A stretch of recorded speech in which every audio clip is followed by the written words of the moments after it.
గురుగారు, మన సంప్రదాయంలో పునర్జన్మలకు సంబంధించి ఎన్నో విశ్వాసాలు ఉన్నాయి. అయితే ఈ పునర్జన్మల గురించి బాబా ఏం చెప్పేవారు? పునర్జన్మలు ఉన్నాయి అని బాబాగారు చెప్పారు. ఏ రకంగా అంటే సాయిబాబా జీవిత చరిత్రలో అనేక కథలలో పునర్జన్మల యొక్క ప్రస్తావన ఉంది. మనందరికీ తెలుసు, బాబా జీవిత చరిత్ర పారాయణ చేసిన వాళ్ళందరికీ కూడా. ద్వారకామేలో షిరిడి సాయినాథుడు కూర్చున్నప్పుడు పక్కన శ్యామ కూర్చుంటాడు. శ్యామ కూర్చొని ఉన్నప్పుడు బాబాగారు తమాషాగా శ్యామ బుగ్గగిల్లుతాడు. శ్యామ బుగ్గగిల్లంగానే అప్పుడు శ్యామ ఆ షిరిడి సాయినాథుడితో ఏమంటాడు అంటే, బుగ్గగిల్లే దేవుళ్ళు మాకొద్దు, మిఠాయిలు పంచే దేవుళ్ళు కావాలి అని శ్యామ షిరిడి సాయినాథుడితో అంటాడు. అప్పుడు బాబా ఏం చెప్తారు తెలుసా? శ్యామ, 72 జన్మల నుంచి నేను కాపాడుతున్నాను. ఒక జన్మ కాదు, 72 జన్మల నుండి నేను కాపాడుతున్నాను. ఒక్కసారి బుగ్గగిల్లంగానే ఎందుకు శ్యామ అంత కోపం అంటాడు. ఒక్కసారి బుగ్గగిల్లంగానే ఎందుకు అంత కోపం అంటే, 72 జన్మల నుండి నువ్వు నా ఎంట ఉన్నావు, నిన్ను నేను కాపాడుతున్నాను అని బాబా చెప్పాడు. అంటే ఆ జన్మలు అనేవి ఉన్నాయని బాబా చెప్పడం జరుగుతుంది. అదేవిధంగా ద్వారకామాయిలో అందరు ప్రసాదం తీసుకొస్తారు. ప్రసాదం తీసుకొని వస్తే బాబా ఎవరు ప్రసాదం కోసం వేచి ఉంటాడు.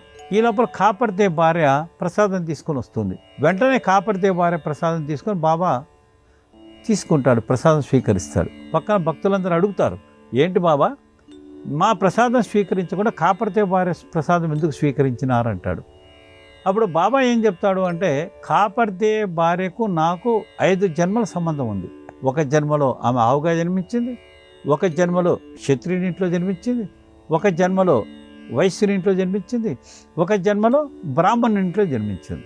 ఈ విధంగా కాపర్దే భార్య 5 జన్మల నుండి నాకు సహసంబంధం ఉంది అని కాపర్దే భార్య కథలో బాబా 5 జన్మల యొక్క సిద్ధాంతం చెప్పడం జరుగుతుంది. అదేవిధంగా బలరాం దురంధర్ వచ్చేటప్పుడు ఆ బలరాం దురంధరుడితోటి బాబా ఏమంటాడంటే, నీకు నాకు 60 తరాల నుండి నీకు నాకు సంబంధం ఉంది అని బాబా అంటాడు. అదేవిధంగా ఈ యొక్క ఉపాసన శాస్త్రి అంటే బాబాకు ప్రియతమ శిష్యుడు ఉపాసన శాస్త్రి. ఆ ఉపాసన శాస్త్రితో కూడా బాబా ఒక సందర్భంలో ఏం చెప్తాడు అంటే, నీకు నాకు 1000 జన్మల సంబంధం ఉందని చెప్తాడు ఉపాసన శాస్త్రితోటి. రేగేతో కూడా బాబా ఏం చెప్తాడంటే, నీకు నాకు 1000 జన్మల సహసంబంధం ఉంది అని రేగేతో చెప్తాడు. అదేవిధంగా నానాసాహెబ్ చందోద్కర్